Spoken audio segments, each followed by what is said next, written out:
A Jesus, que possa iluminar o nosso coração, a nossa mente, que a gente possa aproveitar esses breves instantes de reflexão sobre uma temática tão importante.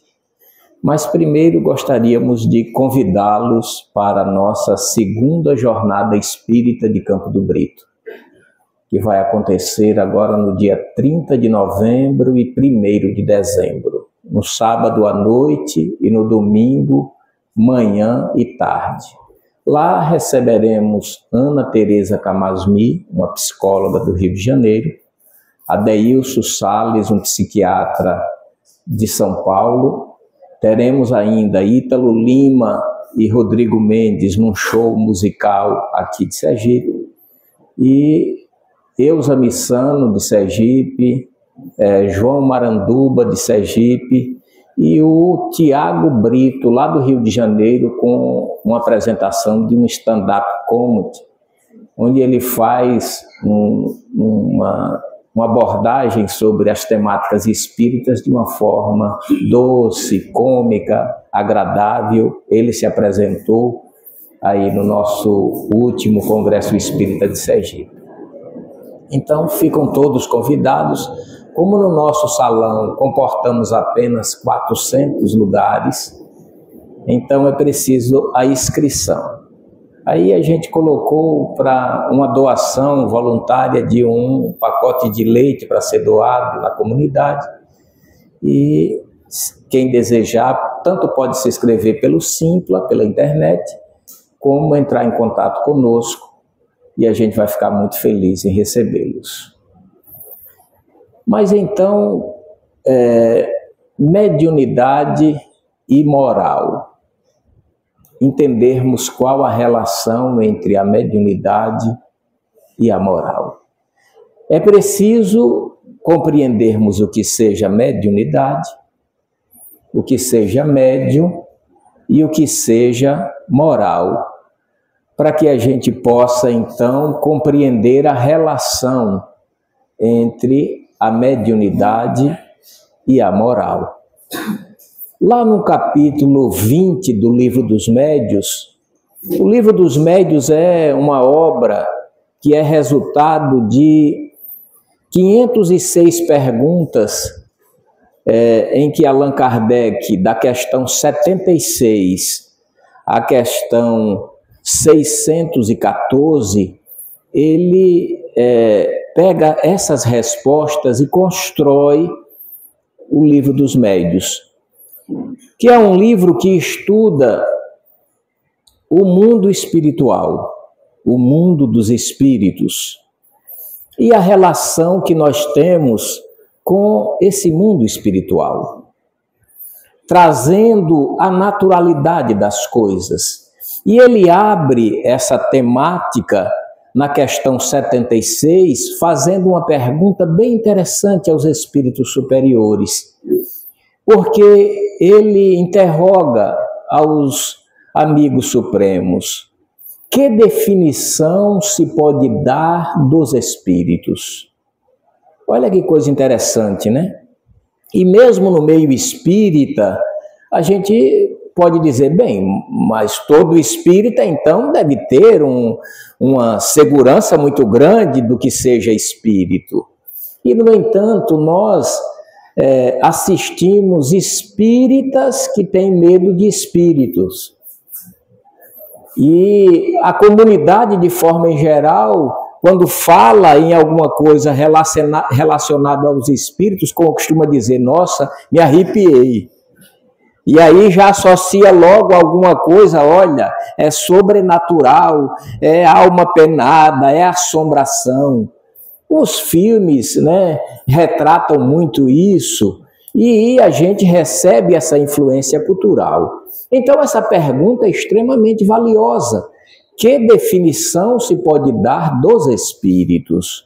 E os espíritos superiores vão nos dizer que os espíritos são os seres inteligentes da criação.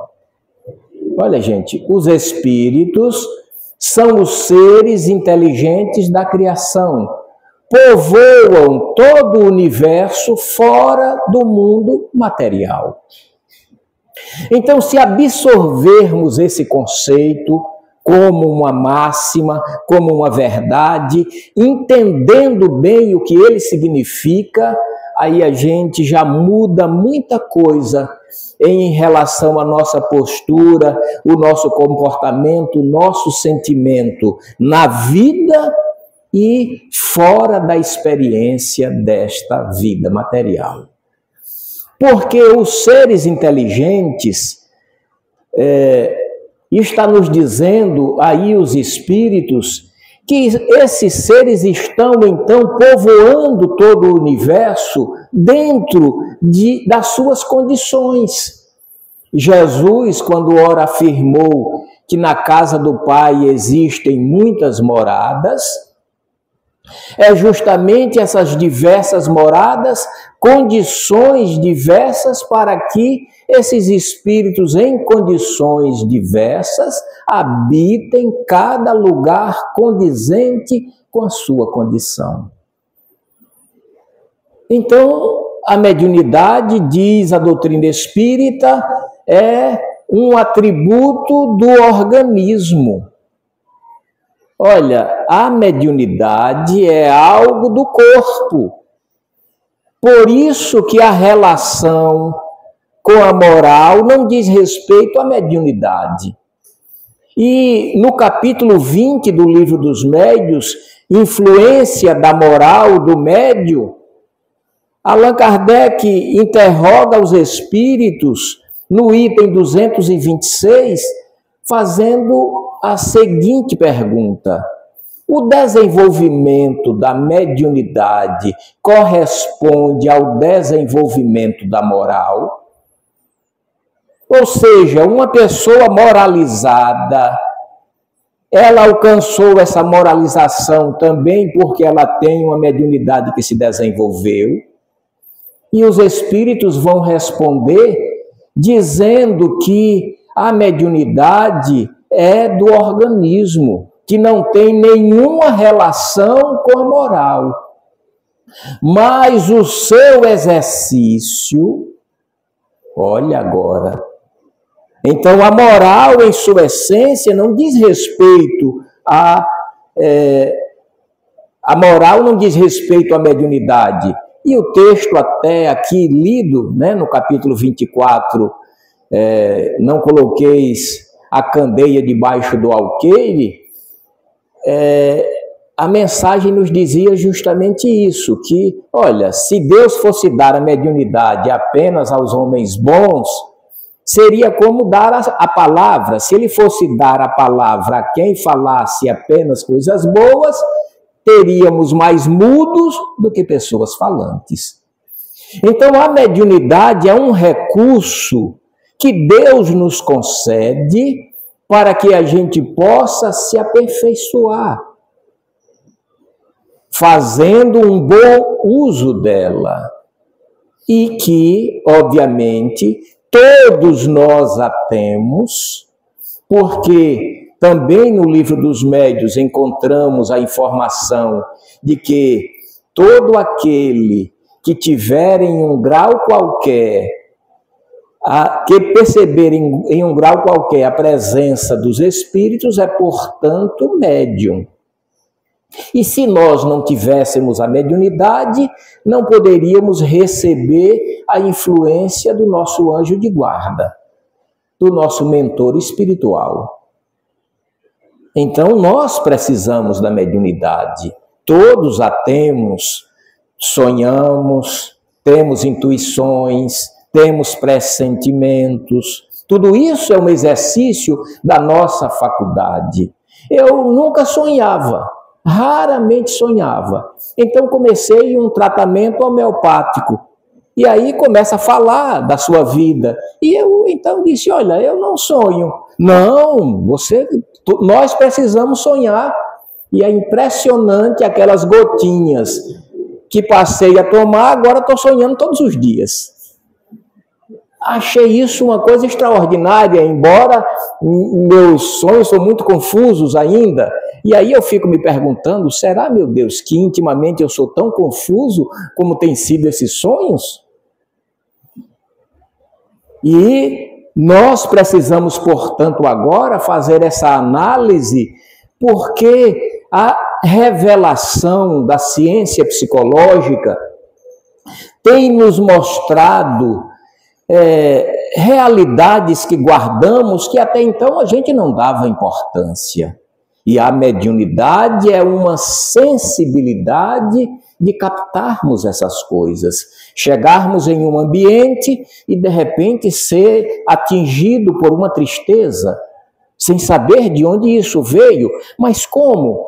Se ao invés de fazermos o alarde, Ave Maria, olha, estou sentindo aqui uma tristeza terrível. Aí todo mundo já vai ficar apavorado, né?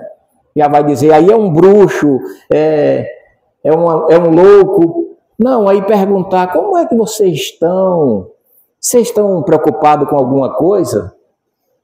E aí, de repente, a pessoa vai se sentir motivada, e aí o mentor espiritual vai tocar o coração dessa pessoa e ela vai começar a falar sobre ela, vai começar a externar essa tristeza que a mediunidade revelou e que, embora não seja visível pelos olhos materiais, é captado por essa faculdade.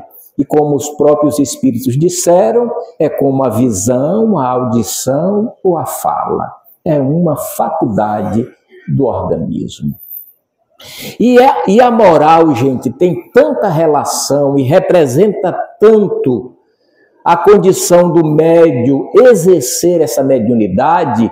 Veja que não é uma relação com a mediunidade, mas com o exercício, a praticidade dela, a qualidade em que será revelado no exercício da mediunidade. Que, portanto, nós precisamos aí procurar um controle das nossas emoções, lidar com as adversidades. Uma pessoa que tenha um preconceito muito aguçado, ela vai sentir dificuldade de relacionar-se. Ela vai sentir dificuldade com as realidades que se apresentam, está dentro da natureza dela. A gente já estabelece como uma pessoa má, como uma pessoa ruim, e a natureza não nos diz isso. Todos nós possuímos imperfeições. Então, todos nós temos algo a melhorar. E por essa razão, essa sensibilidade é fundamental na nossa vida.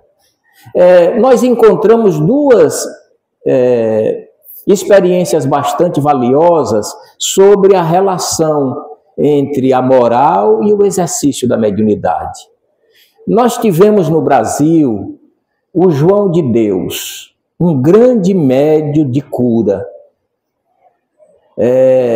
de uma cidade do interior de Goiás, em que ele começou a fazer curas nas pessoas e ele curava as pessoas. Ele era detentor dessa mediunidade. E os próprios espíritos no Evangelho segundo o Espiritismo vai dizer que essa é um tipo de mediunidade que mais exige equilíbrio do médium. Veja que é um exalar de fluidos e que esses fluidos operam o ajuste de enfermidades de pessoas. E ele curava, e isso é tão real as curas dele, que uma repórter famosa dos Estados Unidos, que fazia um programa de reportagens, né, de entrevistas com pessoas de grande audiência no país, ela foi desenganada pela medicina. E ela, então, no último recurso, olha, tem um brasileiro aí, tem uma pessoa no Brasil que está fazendo curas. E ela disse, bem, já que eu não tenho nada a perder, ela veio para o Brasil e foi até o João de Deus e a mediunidade dele curou essa mulher, essa jornalista. Essa jornalista, então, o levou para fazer um programa nos Estados Unidos. E depois disso, ele ganhou uma repercussão internacional. caravanas do mundo iam em busca dele. E a gente pode até dizer, poxa, como isso é bom, né? Mas aí a mediunidade dele não suportou. Ele não teve condição de aguentar, né? E acabou everendando pelo crime, onde foi condenado a 489 anos de prisão. Hoje ele está em uma prisão domiciliar, porque está muito velho, né? Está com o corpo extremamente desgastado, mas a vida dele foi resultado de diversos documentários do tipo que retratava essas curas, a veracidade das curas, os depoimentos das pessoas, e tem na Globoplay um documentário, eu achei muito interessante, porque é como se fosse uma terapia de parte das mulheres que foram molestadas por ele. Elas conversando de forma terapêutica. Uma coisa que já chama atenção é que todas elas são muito atraentes fisicamente. Todas elas são bem afeiçoadas. E são relatos assim de doer a alma. Aí ele era uma pessoa famosa internacionalmente, um médico que comandava uma cidade, o prefeito se curvava à mediunidade deste homem, e elas depõem dizendo que ele mandava elas fecharem os olhos e ele começava a despir elas. E muitas vezes molestavam recitando o Pai Nosso. Veja agora, meus queridos, que a mediunidade que nós possuímos não nos aperfeiçoa. Então nós precisamos lidar com a responsabilidade de algo a que os espíritos vão dizer que é sagrado.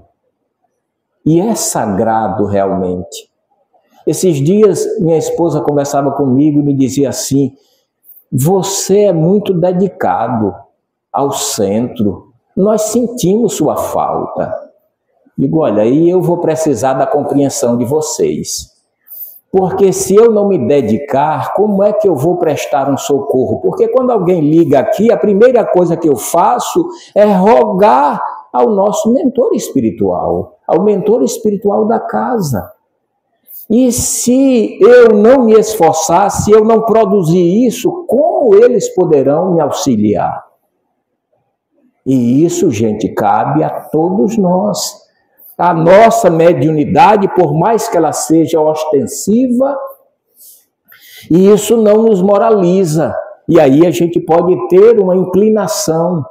E olha a gravidade. Esses dias estava no trabalho e alguém liga, olha, a minha vizinha aqui está passando mal, recebeu essas coisas e está dizendo que vai matar todo mundo, você poderia vir aqui? Então fui até lá. Quando cheguei lá, presenciei as vizinhas brigando com o espírito em um estado psicofônico na médio. Vai para o inferno, ninguém lhe quer aqui não. Veja, gente, veja o que é importante entender, que os espíritos são seres inteligentes da criação. Então, quando eu cheguei e entrei no quarto, a garota, a senhora estava sentada na cama, brigando com os vizinhos em volta da cama, e quando eu cheguei, ele me olhou e disse assim, eu vou fechar o centro espírita. Eu vou atormentar um por um e vou tirar todos eles de lá. Eu disse, e depois, meu irmão? E depois que você fizer isso, o que você vai fazer? Porque veja só, ainda que você tire todo mundo, ainda que você destrua o prédio, o bem não deixará de existir. E nós somos, todos nós, necessitados do bem. Talvez você tenha vivido algo extremamente doloroso e você está agora transitando com esse conflito íntimo. Mas não é melhor que a gente faça uma reflexão sobre esse bem que pode nos auxiliar a sairmos desse estágio tão difícil? Então ele diferente agora, porque ainda bem que aí a vizinhança toda saiu. E aí quando eu disse, vamos ouvir o Evangelho, que é luz para a nossa vida, como não saio sem ele, abri o Evangelho, fiz uma prece emocionado.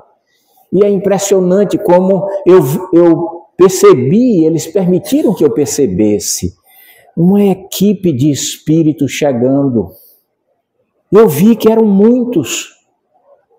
Na minha mente, que veja, era uma leitura mediúnica, eu não estava vendo nada, mas eu sentia como se fossem 7 espíritos. E 7 não é um número cabalístico, não. É porque eu percebi, né? Eu percebi 3 e 3 e o outro assim. E aí depois que eu li, depois da prece, e a presença deles me deu um vigor, uma coisa tão forte, uma coisa tão boa. E aí, quando eu comecei a ler o Evangelho, aí a senhora debruçou-se na cama, adormecida. E depois apliquei-lhe um passe, ela recobra a consciência, está tudo bem? Sim, está tudo bem. Aí a outra vizinha já disse, olha, mas a gente tem que levar ela no hospital, porque ela está com uma dor no coração. Eu disse, a senhora está sentindo alguma coisa? Não, não estou sentindo nada. Eu digo, então aguarde só mais um pouquinho. À tarde voltei a ligar. Não, estou ótima, não estou sentindo nada. Então, veja como nós precisamos nos relacionar com essa realidade, compreendendo que faz parte de nossa vida. Porque ali estava uma pessoa com uma mediunidade ostensiva, com uma mediunidade psicofônica, em que um espírito projeta o seu pensamento na mente do médium e o médium fala. Pode falar com um tom de voz diferente, mas isso não é uma regra, isso não acontece com todos os psicofônicos. Mas quem não seja psicofônico ou psicográfico ou escrevente, ou seja lá o que for, não quer dizer que não temos os espíritos em volta de nós, que fazem parte do universo e onde os sentimentos semelhantes se atraem. E muitas pessoas chegam no nosso atendimento fraterno, nos pedindo para tirarmos os espíritos de perto deles. Não, não podemos fazer isso. Deus não permitirá. Mas como não? Eu estou sofrendo tanto. Então vamos analisar a sua vida. Como é que está a sua vida? A minha vida dá tudo errado. A vida de vocês também dá tudo errado, gente? E aí, olha, a vida não pode dar errado, porque a vida não toma decisões. A vida é o resultado do que a gente faz dela. Se está alguma coisa errada na vida, pode compreender, é alguma coisa errada que você está fazendo. Corrija, coloque-se no trilho e a vida vai entrar no trilho. Porque a vida é o efeito. E nós não estamos compreendendo. Nós estamos nos deixando levar por essas situações que são naturais. Nós precisamos aprender, gente, a nos relacionarmos conosco, com o outro, com Deus.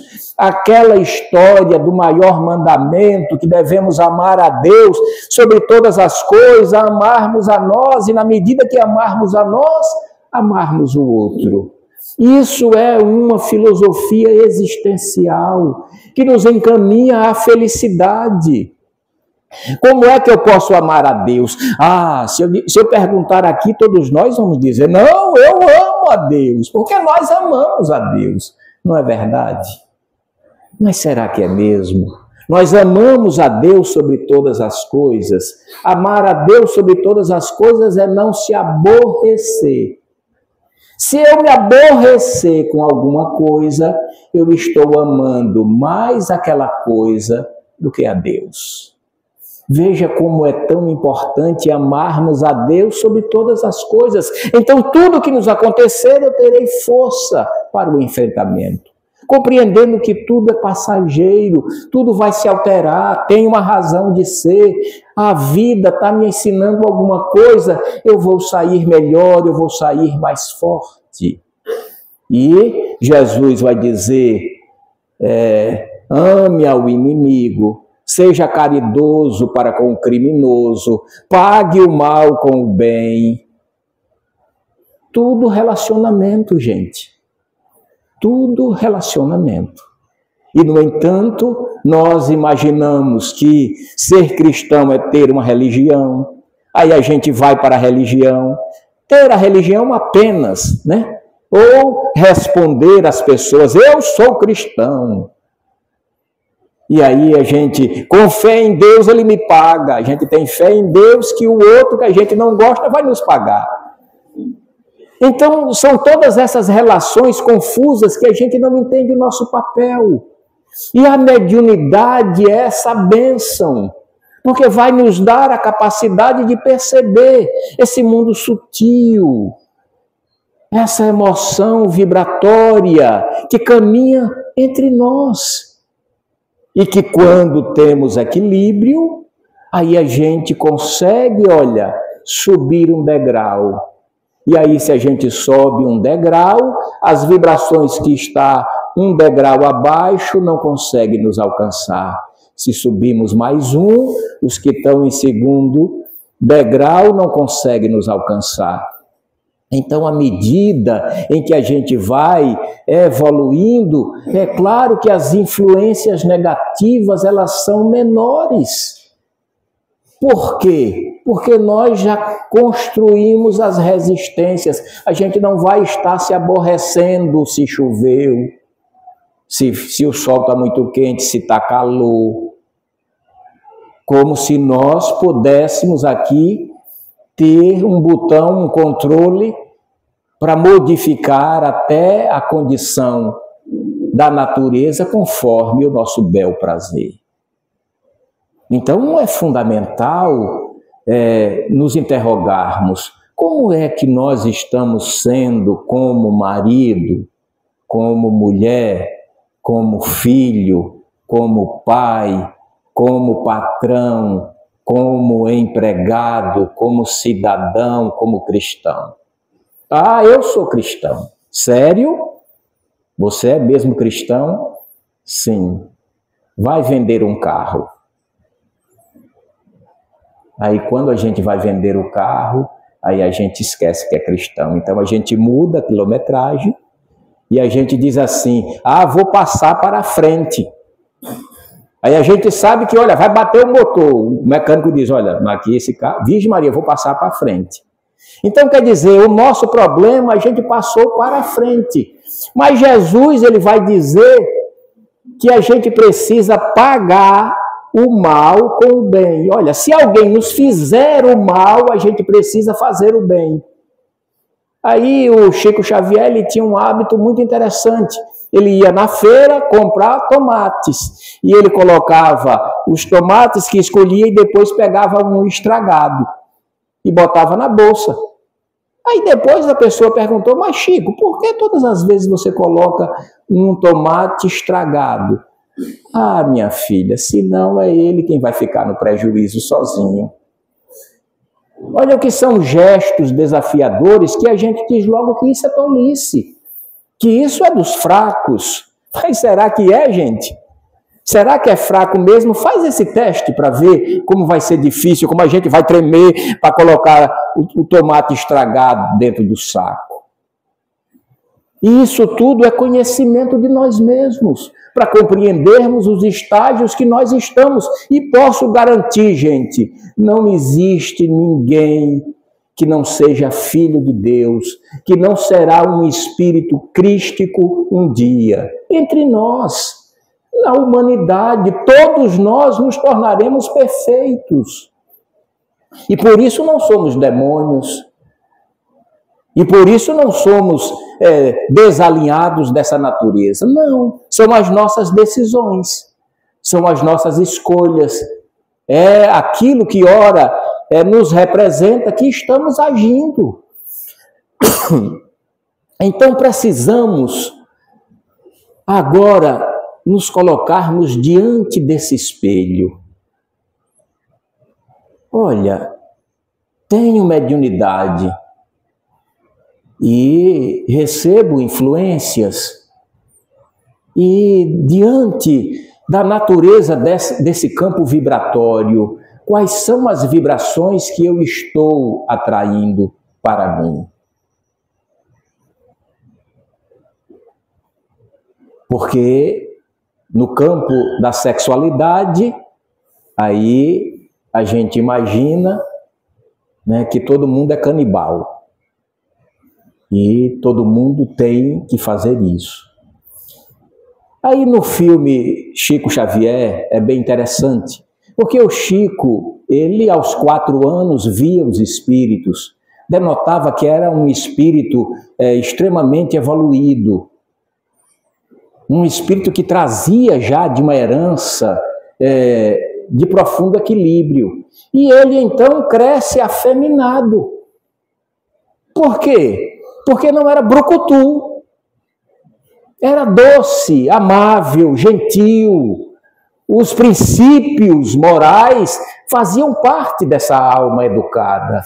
E então todo mundo dizia, aí não namorava, não tinha interesse nessa área. O pai aí, com medo que de repente ele fosse alguém que não se casasse, certa feita leva o Chico Xavier em um bordel, que ele era cliente, o pai era cliente do bordel. Então quando chegou lá, ele já conhecia como tudo funcionava. E a dona então chegou para ele, olha, pega essa melhor garota que você tiver aí e dá para o Chico, e diz que é para ela fazer tudo com ele. Então ficou conversando com ela enquanto a moça saiu com o Chico garoto, muito jovem, né? E daqui a pouco, enquanto a dona do bordel conversa com o pai dele, se escuta, Pai nosso que estás no céu. Aí se assustaram quando foram lá, tá Chico no meio do bordel, ajoelhado, e todas as prostitutas também ajoelhadas em volta dele, de mãos dadas, e ele recitando um Pai Nosso, dando às suas irmãs a coisa mais valiosa que alguém pode dar, a dignidade, o respeito e o amor sincero da alma.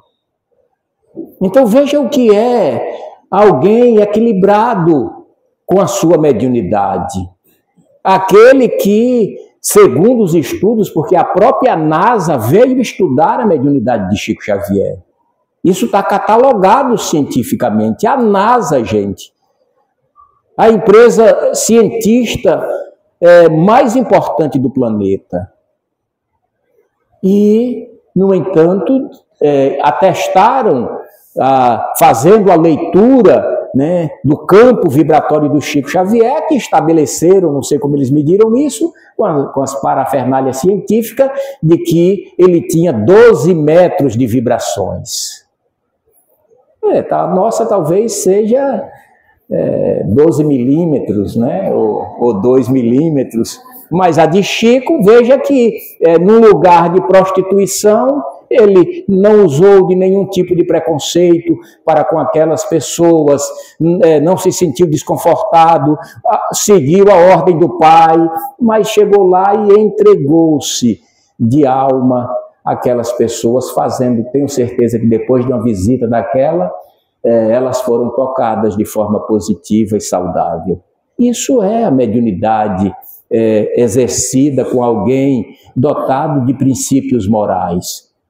E que por essa razão a gente precisa buscar os estudos, o entendimento. A casa espírita oferece os estudos e a gente precisa compreender Ah, não é chegar aqui, recitar um Pai Nosso, tomar um passe, eu já estou bem. Bem, é essa a sua participação no universo? É assim que você visualiza? Nós estamos diante dos desafios. Hoje eu tive uma experiência extremamente valiosa. Um cãozinho de rua ficava sempre lá, muitos anos na porta de casa. Aí, quando estava doente, a gente medicava, de vez em quando dava banho e sempre alimentava. Mas os anos passaram e esse cãozinho envelheceu e adoeceu. E estava com um câncer sangrando. E agora, o que é que a gente faz? Aí chama o veterinário foi lá, olha, é muito grave a situação dele. E então pegamos ele para levar ao veterinário para cometer a eutanásia. Ele passou a noite chorando, eu não conhecia que os animais sentissem tantas dores, porque até o profissional nos disse, olha, ele está sentindo muitas dores. Mas eu imaginava que o cérebro deles não estavam associados a essas dores. Mas foi impressionante, foi muito doloroso. Eu me emocionei muito em ver o sofrimento dele e não podia fazer nada, né? Então, chamei um amigo e fomos, pegamos ele, colocamos no carro, levamos lá na clínica. Estava todo sujo, mal cheiroso. Eu disse assim ao amigo, olha, isso é o ensino a que a vida nos oferece naquela lição de Jesus, quando ele disse, a carne para nada serve, o espírito é que vive. Então ele estava sentindo muitas dores até para carregar ele, né? Aí chegou lá, a veterinária fez um carinho nele, colocou um sedativo, ele adormeceu. Mas antes foi impressionante como ele olhou para mim, assim, eu estava em prece, pedindo aos bons espíritos que pudesse colher essa vibração, que não sei muito bem, não é muito claro no meu conhecimento, o que é. A literatura, uns dizem uma coisa, outros dizem outra, né? E eu não sei o que é, mas eu senti um aperto no meu coração. Veja, eu estava ciente de que daqui mais alguns minutos aquela vibração de vida ia sair. Eu não sei para onde iria, como seria, né? Fiz uma prece para o mentor e pedi, eu sei que o magnetismo, os fluidos atuam e modificam muitos estágios, mas aquele cão, antes de que ele se entregasse ao sedativo, olhou para mim como se estivesse se despedindo. Foi uma coisa avassaladora que me tocou profundamente. E durante todo o dia não saía da minha mente esse olhar. E assim, para que a gente possa entender como esse campo vibracional ele nos afeta. É isso que sentimos quando a gente não pode frear o momento de retorno dos entes queridos, mas que a gente precisa ter a consciência para não gerar as depressões, para não se entregar a essa mediunidade que cause os distúrbios de obsessões, de subjugações, de adoecimentos por influências espirituais, em que a gente se entrega aos supostos sugestões mentais de espíritos que sentem mágoas de nós porque nós não agimos bem contra eles. Nenhum espírito vai sentir ódio da gente sem que isso exista uma relação. Podem nos gostar, não gostar, sentir uma antipatia, mas um ódio para nos perseguir, é preciso que haja uma relação com isso, que tenhamos feito alguma coisa que tenha afetado. Então, gente, isso é vida. E veja que para que a gente seja feliz é preciso que a gente resolva tudo isso. Porque ninguém poderá ser feliz guardando ressentimentos, mágoas, ainda que seja lá da infância, da adolescência. Por isso que é fundamental que a gente resolva.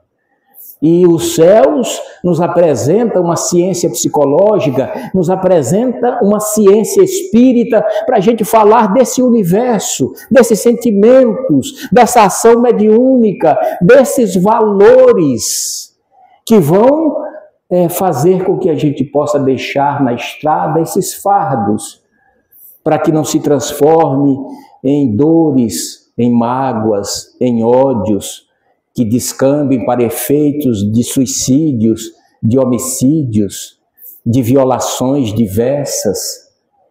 Veja o quanto isso diz respeito às nossas decisões.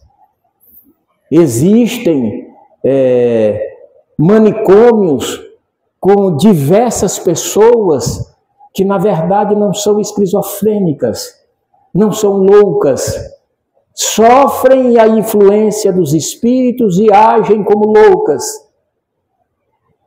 Mas os médicos não têm como diagnosticar isso sem a lucidez da visão da ciência espírita, na certeza de que somos espíritos e, portanto, precisa também esse campo ser avaliado. Olha como isso é tão sério, olha quanto isso é tão grave. E aí precisamos, diante dessa realidade, ter muito cuidado com o que pensamos, com o que desejamos. Não são os nossos desejos que precisam serem satisfeitos, gente. A gente precisa analisar se os desejos fazem sentido. Bem, o que eu estou desejando é bom? Se não for, meu Deus, me ajude. O que é que eu preciso fazer? E aí a meditação, a boa leitura, um bom filme, a boa música, alimentar a mente com uma prece sincera, verdadeira. Isso, gente, é um alívio para nos livrarmos desses estágios graves no qual a humanidade, no momento atual, está inserida. Então, para que a gente possa concluir os nossos estudos, gostaria de abrir um livro aqui muito bonito, muito profundo, Grilhões Partidos. Um livro psicografado por Manuel Filomeno de Miranda, ditado ao nosso querido Divaldo Franco, que no capítulo 13 retrata a subjugação. A subjugação é o domínio de um espírito mau sobre uma pessoa. O domínio, gente. A pessoa não tem mais, por si só, condição de se livrar da subjugação, do domínio a que o espírito conseguiu. Mas isso não é por conta apenas da vontade do espírito, mas principalmente pela condição da pessoa que está sofrendo a subjugação, que concedeu, que nós estamos assim, aí colocando a nossa vida em risco, fazendo coisas, aí tem pressão alta, mas não se cuida, tem diabetes, come açúcar, tem problemas onde afetam, as emoções afetam e aceleram a enfermidade, mas a gente não busca o controle de tudo isso. E lá nesse capítulo, a equipe liderada por Bezerra de Menezes vai ajudar a pequena Esther, uma jovem de 15 anos, que encontra-se internada no manicômio como louca. E abre-se o capítulo justamente perguntando se a subjugação de um espírito mau sobre um médium pode gerar loucura. Que está lá no capítulo 23 do Livro dos Médiuns, no estudo sobre as obsessões. E os espíritos vão dizer que sim, mas não essa loucura que a entendeis. Não é essa loucura que é um germe cerebral que desalinha a conexão da razão.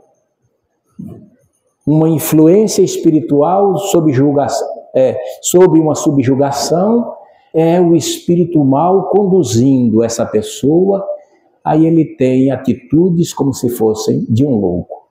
E a Esther sofria isso, uma jovem linda de 15 anos, o pai atormentado e sofrido, pois a filha querida dizia a ele que não o amava, sofrendo a influência do espírito que a subjugava.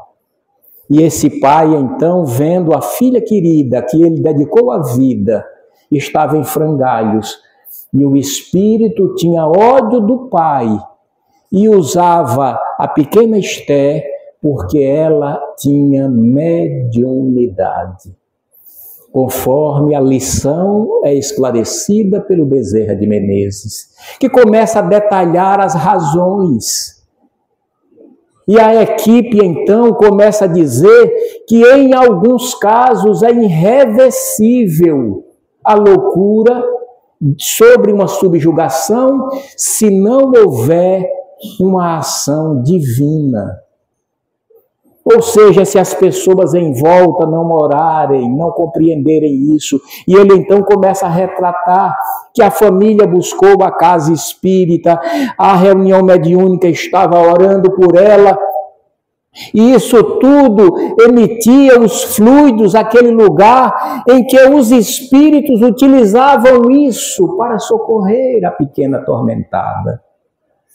Num dado instante em que via o espírito enfurecido, com um aspecto monstruoso, que retratava o seu desalinho emocional, com os punhos cerrados e a expressão acabrunhada na sua face, denotando que desejava o fim do pai daquela jovem e dela. E eles então, utilizando esses fluidos, disse que tirava dela como se fosse uma gosma. Tudo isso no plano espiritual, gente. Esses fluidos estavam tão ligados a ela, que era como se fosse uma gosma, eles tirando, retirando, graças a essas vibrações. E eles então conseguiu separar ela da faixa do obsessor, e o obsessor então não conseguia vê-la. E aí ficou enlouquecido: cadê ela? Quem atirou de mim? Perturbado. E o Bezerra então começa a assisti-lo também com muita fraternidade. O Melquíades, que era um especialista do magnetismo, começou a desvincular a pequena jovem, aplicando-lhe o fluido reconfortante, até que a perturbação mental diminuiu e ela começou a ouvir a fala dele, que começou a dar-lhe esperanças, dizendo o quanto Deus a amava. E aquele coração atormentado, aquela mente envolvida nessa lama, conseguiu se envolver em uma vibração amiga de ternura. E o texto então diz que o Melquíades depois pegou o espírito e colocou do lado do corpo dela. O espírito dominava tanto que é como se ela tivesse apartada do próprio corpo, sem ter controle. E aí o Bezerra disse: olha, nós só conseguiremos solucionar isso com a participação do pai dela. E a gente precisa trazê-lo no momento do sono, trazê-lo em espírito. E aí, quando começa a auxiliar o mentor, são transportados para um tempo longínquo em que ver a pequena Esther, uma mulher madura, muito bela, convencendo aquele homem a pegar, que ele era um padre, a pegar tudo de uma mulher que estava morrendo, a fortuna, para que ela pudesse ficar com tudo porque tinha um caso com ele. E, no entanto, ela não gostava dele, só estava com interesse. E ele gostava dela verdadeiramente. E aí, depois dessa revelação, mostrou-se a razão por que tudo isso. E depois de terem assistido o obsessor e ele ter adormecido por alguns instantes, o Bezerra diz: vamos, porque teremos ainda que voltar muitas vezes para solucionar um problema tão grave. É preciso prece sincera e ação de todos para o socorro. Mas a mediunidade da jovem era necessário para que ela sofresse essa influência para trabalhar a sua redenção, pois fora ela mesma em um tempo passado que criou todo esse desafio. E nós, meus irmãos, temos as nossas histórias. Cada um de nós aqui, como Espírito eterno, trazemos, portanto, para o momento presente as heranças de nossas decisões. Vamos colher o Evangelho de Jesus, que nos manda amar. Amar a Deus sobretudo, amar a nós mesmos, sem culpas, compreendendo que ainda somos imperfeitos, e amarmos a todos como amamos a nós mesmos. Que o amor do nosso Senhor Jesus Cristo abençoe esta casa e todos nós, e que possamos voltar para a nossa vida iluminado com as informações dessa doutrina. Muita paz.